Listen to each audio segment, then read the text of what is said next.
This is Franz Cantor, illustrator, cartoonist, and toon talker, and I'm here with Jim Bridges, and I'm the president of the Australian Cartoon Museum. Right. And today we're doing a book review on Ralph Bakshi called Unfiltered, the Complete Ralph Bakshi, published by Universe and written by John Gibson and Chris McDonnell, with a foreword by Quentin Tarantino, who's famous for Kill Bill. Yes, but he's also famous for finding good stuff from the past and reminding us why it's good. And that's what we're here for today. Absolutely. All right, so just a little bit of a backstory. In the 70s, of course, I discovered Ralph Bakshi by hearing about Fritz the Cat. Having a name like Franz, of course, it became like that was my nickname in the playground in high school.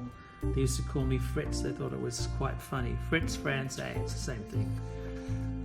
Here you have a lot of Ralph Bakshi's pencil work for different productions and commercials and things. So you can start to see a definite style. I particularly like these sort of Harriman-like sketches, these rough little sketches that he does. I think are very, very fluid. Yeah, he was really influenced by Harriman. Yeah, and the early cartoon animation style. Yeah, it's a beautiful painting. Of course, he's a painter as well. That's in the 70s and in the 80s and 90s. He used to exhibit in New York, I think. So these are, again, more pencil sketches from his productions. You can see, heavy traffic and Fritz the Cat. Some of his early... He grew up in Brownsville in New York. New York. Yeah. So you can see it's quite... I love these things. These are absolutely brilliant. These are... They've actually put these on a lot of the pages throughout the book. I'd love to see these animated, as I said before. You can see growing up in New York, to give you a little bit of a backstory. He has an interest in these funny elves. His paintings are beautiful. They're very textural, so a very physical painter. You can start to see there's a lot of his exposition. You've read this? Did you get anything from here? And he's sort of like the archetypal New York resident, isn't he? From the period. Well, no, he had a very unusual... He grew up with blacks. In a black neighbourhood? Yeah. Ah, okay. And I think his mother had a shop, and so most of their customers were black and stuff like that. And so, and that's why he felt he had the background to be able to make films about race issues, which got him into so much trouble. This is his first gigs, of course. He was in Terrytoons. There's some more of those little characters. So this is the Terrytoons bachelor party. Ralph is in the second row somewhere. Can't see him. There he is. There he is there. Yeah. So, of course, Terrytoons is the studio that produced Heckle and Jekyll, Mighty Mouse, and a few others. Here I come to save the day. Mighty Mouse. Mighty Mouse, Heckle and Jekyll, of course, were favourites of mine. But look at these extremes of expression. Character-led animation really became a cornerstone of Terrytoons, and especially with the antagonists. What are they called? The protagonists are the heroes, right? The bad guys. Yeah. So the second. Notice the Mighty Mouses, how he had a lot more expression than Mickey Mouse did. Yeah. A hell of a lot more. Yeah. Where your thumb is, for instance. Yeah. So a lot of squash and stretch and distortion, but it's to do with the characters. So here's Ralph's, experimenting with different styles. This is obviously in the late 50s, early 60s, I think. Well, it's 50s. It's UPA. The 50s UPA style. Yeah. It's a very graphic design. Junktown. These are beautiful. This character's kind of reminiscent of one of the robot sort of gas masked characters in Wizards. Yeah, that's right. Deputy Dog, another favourite of mine, of course. Another Terrytoons Beautiful series. You've got a lot of these things. There's some more of those little things. I love these. Absolutely love them. The Shocker, the Stretcher, the Shrinker, Yeah, the Monsterizer, the Drifter. yeah. The Mighty Heroes. Yeah. And like all good animation books, they have a nice piece running across. Yeah, Walk Cycle. Yeah. So it gives you good backgrounding into early Bakshi. You've got a lot of, here we go, a lot of little sketches. Bakshi kind of, in many ways, is sort of the anti-Disney, because Disney sort of made everything suitable for a PG rating. But of course, Ralph had other ideas, taking animation into a more adult vein, which you'll see in the later years. Plus, he'd been doing all these sketches for many, many years, which actually virtually ended up in Wizards.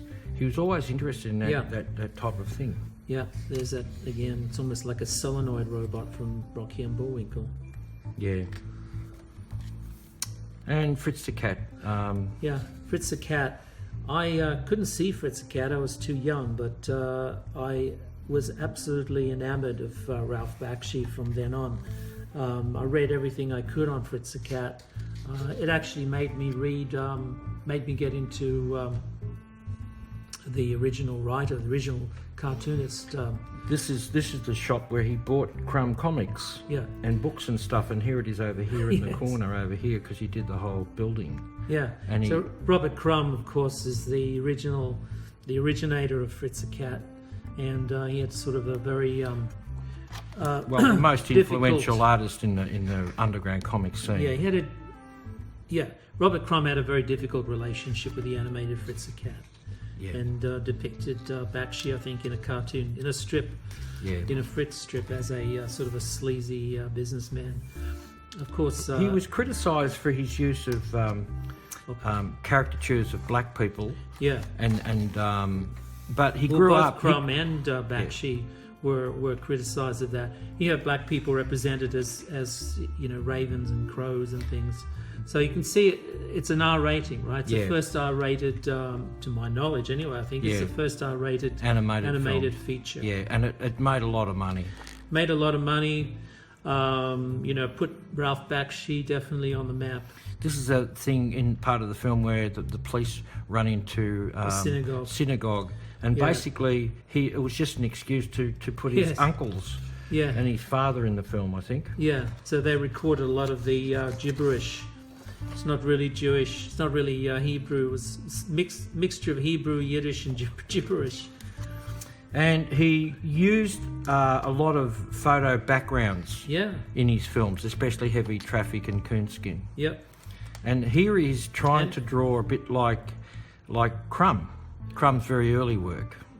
Yeah, and he did a whole series. He did a whole series of drawings. Yeah, early Crumb. Yeah, to show Crumb that he was on side with him. Yeah, and it was quite a lot of work on Crumb to get him to sign, and he never did sign the papers. His wife at the time did. Yeah, and here he is. Here, that's Bakshi in this. What's this? Sammy's Bowery Follies. And they used it in the film because they've drawn it, but. Yeah. So it's all based on reality. There's a lot of autobiographical elements in the films. Yes. That he's actually experienced and photographed a lot of the locations and things. Yeah. That makes them more personal. That gives them a special quality of reality of experience that the Bible you wouldn't and find sex in a Disney film. Right next to each other. So apart from the X rating and apart from the violence and the swearing and the sex, the films themselves they stand today as really great testaments of an auteur's single voice coming through from first frame to last frame. Yeah, which is really unusual in animation film. Very much, yeah, especially in animated films that are outside of festivals. Yeah, this character called Duke is in Fritz the Cat, and I think he's the most touching scene in the film. Yeah, he gets killed, but I think he's the best person in the whole film. It's a bit sad. Yeah. And they had film and animation in Heavy Traffic. Yeah. Both these characters are turned into cartoons. Yeah. That's basically Ralph Bakshi as a young bloke. Yeah. That's very autobiographical. Yeah. Again, with And it starts off with the credits with a pinball game. Yeah, the pinball motif with the balls Yeah. going into the holes are used in the film as a motif for the heartbeat, like Yes. like the snooker balls in Fritz the Cat, where the crow character, his friend, gets shot and is dying, and you can just his heart just bleeds out. Yeah, and here's the photo background. Yeah. So they use photographic backgrounds See, to give there's it the grittiness. Joey's junk shop, They're and there it is here. Exactly, yeah. So they're all realistic, they're all gritty, they're all down Yes. and dirty, and the music's reflecting this. The acting is reflecting this. So it's very much heavily a Bakshi styled film. So his fingerprints are on every single foot of film. Yeah, and violent too. Yeah, This is extraordinary sequence. yeah. That's an ad, the movie ad for it. Yeah, you can see the zany, overacting, Yeah. or the overarching extremes here. Reminiscent of Terrytoons, reminiscent also of Chris Felucci later on. He has a relationship with Chris Felucci and an influence certainly on Ren and Stimpy. This is The Godfather. The Godfather, yeah. There's a lot of beautiful metaphors which you find only in classic editorial illustrations, So he has a very strong visual language, extremely strong visual language. Well, here's a photograph of the toilet turned upside down in the background, just used to imply that the Godfather is not exactly a nice person. Yeah. So they have there's some wizard characters again that appear, in some of the scenes. There's a lot of motifs that are familiar, and they come up again and again and again in the films. A lot of references to Crumb, And that's Harriman as well. Yeah. In that sequence. Yeah. Although Harriman, of course, did Crazy Cat. Yeah, and here is the change. This is the father of the character. Yeah. And by the time he gets to the film, Very he's lost sympathetic, his hair. these characters, I think. Even though they're quite ugly, they're designed to shock. But their characters are quite, he's very Homer-esque. Yes. Homer Simpson. Oh, yes. Very Homer Simpson. I wouldn't be surprised if that's where the Homer Simpson comes from. originally comes from. And he always has a slow motion death scene. Yeah. In his movies. Yeah. Which slow motion is quite difficult to perfect in animation. Yeah. Funnily enough, but he does it extremely well. Now, Coonskin is perhaps his what would you call it? The seminal. Well, I'd say it's his masterpiece. His masterpiece. He went into, he pushed it. It's based on the Brer Rabbit story, and he's updated it. And here is the black rabbit who takes over There's Miss America. So these are the characters of Coonskin. He's kind of like, we'll explore it in a sec, but he's kind of like the Bugs Bunny character. Yeah. So you can see here as Barry White was in it too, and he's the voice of one of the other characters. And they use live footage, and they change from live footage to cartoons right throughout it, including. Because there's Barry White in the beginning of the film. Yeah, so they flip back and forth because it gives you the storytelling nature of the film. The film starts out with the words "fuck you." Yes, so that's the entry. That's how the film that starts. Gives you the no-nonsense entry into the story. So these are just sketches that they've used to... the Godfather's handmaidens. The Godfather's They weren't handmaidens. used. They weren't used. These were the ones that were used. And that's the Godfather. Look at his body. It's just a whole mattress. Yeah. So here you see obviously a lot of frames. This book, features this film quite prominently. It's lovingly handled, I think. The film only got a 2-week cinema release. Yeah, and this is created a lot of controversy. Yeah, this is Reverend Simple, who is the So that if you are in love with the motion of heavily built characters like the hippopotamus in Fantasia, you will love this film. This scene in particular is extremely exciting. So here you have a lot of these are more traditional designs of characters that they diverged from. Yeah. Well, this is early stuff. Like. This is early stuff. I mean, before they got Barry White on board, that was the Brer Bear, and then you know. So Brer Bear is like more of a combination of a caricature of a man and a bear. Yeah. It's Barry unusual. White. It's straight Barry White. Yeah. And she's symbolic. She's not a real sort of the person. decadent, symbol of America. And she's huge in some places, and there's this whole thing about black. Yeah. The voice of I think it's Miss America. Is this Miss America? The voice of Miss America is the same girl that did the beautiful voiceover in Wizards. Yeah. Some lovely characters. See, they're like caricatures, obviously ethnic caricatures. They're caricatures of ethnic types. This was the type that was sold flour. Yeah.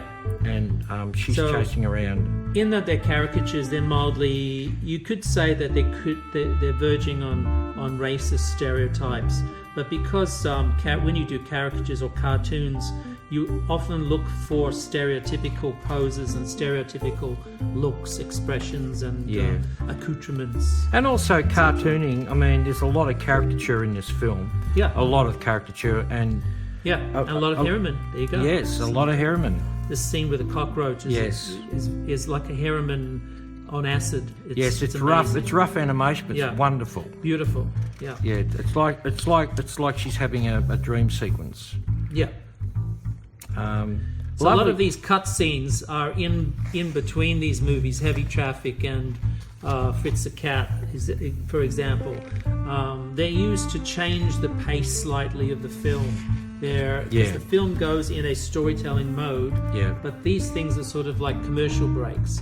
But he has full control over the commercial breaks, and they're used as a bridge between scenes. So they're used as a bridge and also a way of making you think and feel in a more controlled way, so that Ralph is actually in full control of your hearts and minds while you're watching the film. Coonskin is based on his experience, whereas Wizards was what he was drawing all those years ago. That was his magnus opus. That was his fantasy thing.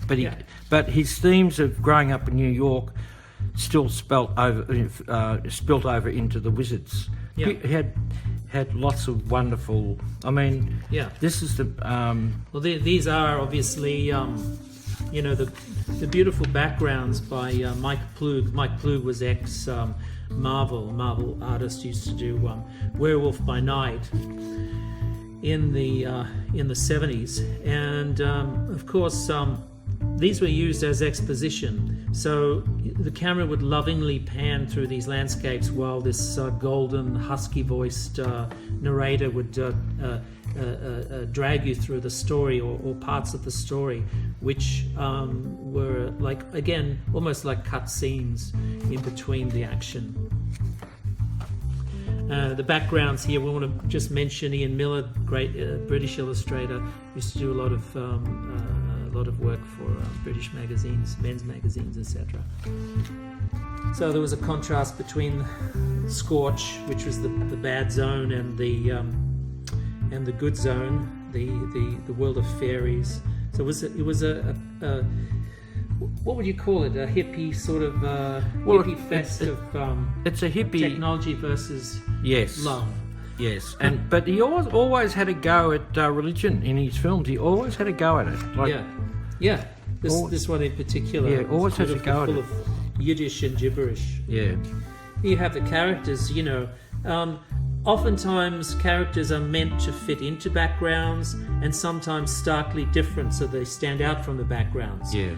He also used a lot of rotoscoping in Wizards, which was a little bit of it was a shock actually. When I first saw this, it actually shocked me, because I thought, it's quite a bold move to during step out of the animated characters into traced cells. Yes, and during the battle scenes in particular, he picked parts of Eisenstein's Alexander Nevsky, Yeah. and he rotoscoped and actually had bits of that shown, sometimes in reverse and stuff. You have like the robot characters again, in the in Wizards. The character of Necron 99 is based, supposedly at the time that I heard, was based on the character of Vaughn Bode called Cobalt 60. So just a little bit of a... Sounds a very gossip. toxic name, doesn't it? Yeah. And here's some background sketches for... Scorch. Yeah, Scorch, yeah. Yeah. So you want to these are explain representative- Scorch? Do you want to explain Scorch? Well, these are representative, obviously, of Auschwitz. Yes. It's an there are a lot of anti-Semitic undertones in the film, and in fact, Black Wolf, the wizard, the evil wizard of the film, brings back technology, particularly from the Nazi era. Yes. So this is thousands and thousands of years. They after. discover the propaganda films they reinvent of the war. Nazis. Yeah, they reinvent war. Yeah, Tyrrhe's Yeah. up here. Yeah, that's Black Wolf. Yeah. Yeah, so they used a lot of rotoscoping. It's a very powerful film. Sometimes the characters stand out starkly from the background. Yeah. Other times they fit in seamlessly, like you would expect in a And in its time, it theatrical was not production. kiddie fair at all. So his arms are actual skeleton, Yeah, which is actually quite disturbing when you watch the film. yeah, And of course, he loved all that sort of fantasy stuff. So Lord of the Rings was the next step, I think. Yes. But unfortunately, in this book, Lord of the Rings, you can see here are some very early sketches, which are quite, humorous. They're taking on a more humorous vein for Lord of the Rings. yeah, So we'll just skip through this. We'll go on to American Pop. I'd just like to mention that Lord of the Rings is an actual masterpiece of Bakshi in itself. And if you're a lover of the story, you will very much enjoy Lord of the Rings itself. There's a lot of rotoscoping in there, and the animation is actually quite, it's actually very good. So there you go, Lord of the Rings. So Lord of the Rings not featured in this book for some unknown reason. Anyway, American Pop, Pop. where he tried to show the history of American popular music. Yeah. So they use a combination again of drawn rotoscoping, acting, and things. All the characters are caricatures of the early days of rock and roll, the birth of music. You've got a lot of historical different styles, the history of American music through the different styles of music, reflected in different styles of animation and use of backgrounds, etc. Yeah.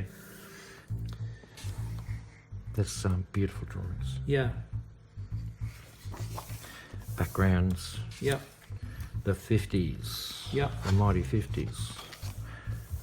Yeah, it's a history of American music. So it goes from the immigrant era, the 1920s, I think, up to the 1900s, the early 1920s, the flapper era, right up to the acid era, punk rock. Punk rock, yeah. And there's Jimmy.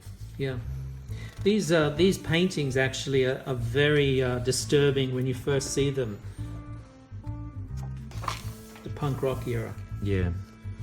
There's beautiful, sensitive caricatures that he does of. I hate Pollock people. jokes. Yeah. There's a Tina Turner type character. We get into Hey Good Lookin, which is again another story about gangsters and the New York in the 1950s. Yeah. So good combination of a lot of the elements that he developed in Fritz the Cat and the other films. Yeah. And Coonskin, of course, he brought out. Very down at heel, very gritty, very very.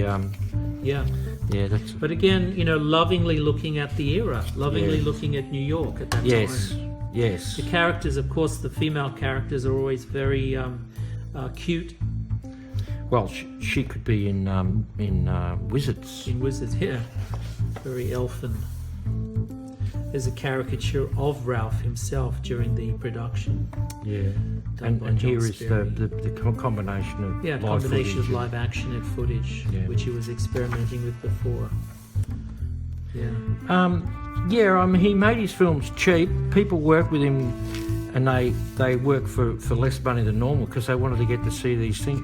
They believed in Bakshi. They really believed in him. Yeah, Fire and Ice is of course a homage to Frazetta. Is where he gets to work with one of his heroes. Are they It's a homage to Frechetta? Are they Frazetta. Frechetta? Roy G. Krenkel.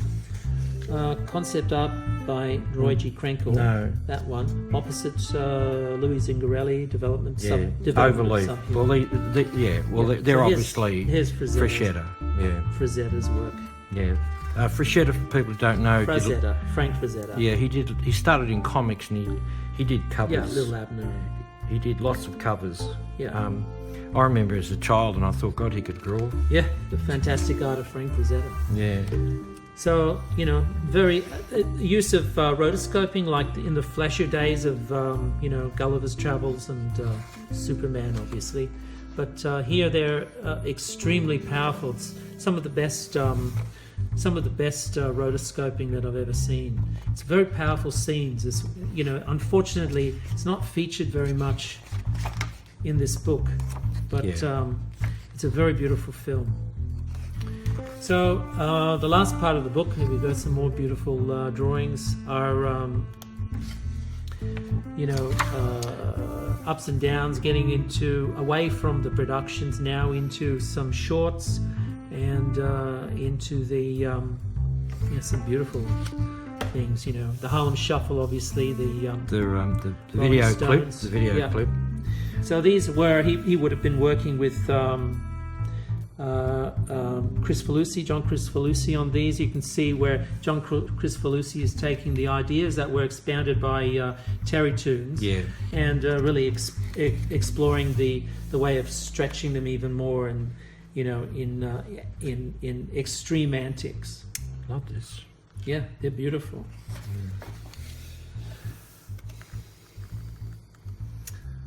There's John Chris Felucci himself. Ralph, puppet theatre. Yep. So there's a lot of John Chris Felucci now, and you keep going into more of these beautiful paintings, which were in the late 80s and 90s. And he did the New Adventures of Mighty Mouse. Yeah. Where Mighty Mouse is now slightly different because of Chris Felucci's influence, I think. You can see a very Chris Felucci ripping friends type head. He's turned into a balloon. Balloon animal. Yeah. Balloon toy. So referencing a lot of the early, energy that Terrytoons Mighty Mouse was famous for, and then sort of expanding on it, exaggerating it even more, and then giving it more of a... There he is there talking to his staff about what he wants. Yeah, giving it more drama and theatrical. Let's flip the frog. Yeah. Oh, Bosco. There you go. Bosco. Yeah. And this is Cool World, I think. This is something from Cool World. Yeah, haven't actually seen Cool World. Yeah. I love the paintings. He's a famous illustrator. Yeah. At the time did some of the backgrounds. It was for Cool World. Brad Pitt's first film. Barry Jackson did the paintings. Yeah. And it's about a bloke who's in jail, and he does these fantasy drawings, and they come alive. He steps into his drawings and stuff. Yeah. Some beautiful extremes. Yeah, these books are wonderful for the drawings. They're just extraordinary. Yeah, these are done by Conrad And Vernon. of course, a lot of the drawings in animation actually never get to the screen. No, they get edited. Yeah, They get changed. but they're just so beautiful. But then some do. Yeah.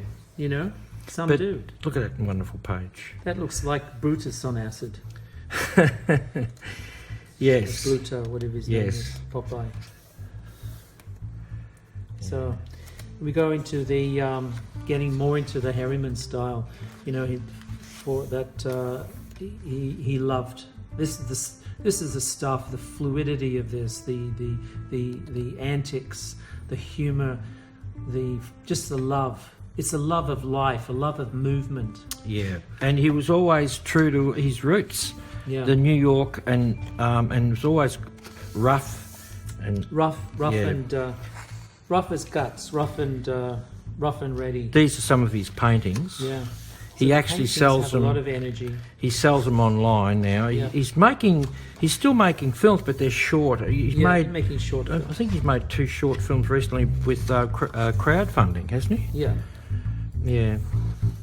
So beautiful. Even his assemblages have all of this character and energy. It's just a love of life. You know, he's a tough guy. He's a New Yorker. You know, Yeah. but he just loves life, and it's reflected in every frame of film and in every brushstroke of his portraits. He's like sultans. Paintings. You know, it's a pleasure to see his work explored like this. You know, I just have a couple of little nitpicks about this book in particular because of the missing component of Lord of the Rings, and I think Wizards, which really affected me quite a lot. I did this when I was a kid, and after I seeing Wizards, I ran home and drew this. So, yeah, it affected me quite a lot, and I got involved in Vaughan Bode's work from looking at Wizards. I was so excited by it. Yeah, I wish I'd explored more Harriman, more Crazy Cat when I was a kid. Yes. Looking at all of this stuff is beautiful. These are his films. This book goes up to... The filmography. All the films are listed, even Lord of the Rings. Yeah, 78. Yeah.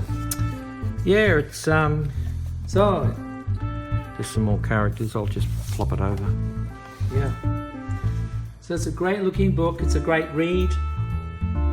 How would you rate it if you're going to rate it out of 5? How many word balloons? Well, I mean, there's not enough stuff around about him. But you're happy because Coonskin's featured quite strongly. Yeah, and Heavy Traffic and Coonskin are still available. And check out all his films. You can watch Wizards online. He's really into American culture, and he's not afraid of getting stuck into all sorts of stuff. Here's Mighty Mouse with shades on. He's cool. He's very cool and determined and brave. So I give this three word balloons and a thought bubble. Yeah, well, I'd probably give it a few more, but it's just that there's not enough about him. We should have a Ralph Bakshi Renaissance. Museum. There should be a museum. Yeah, but we should have a Renaissance about him again because now he was before his time. He was definitely before his time. Yeah, and touched so many of us. So this is Franz Cantor and Jim Bridges. And we'll see you next time.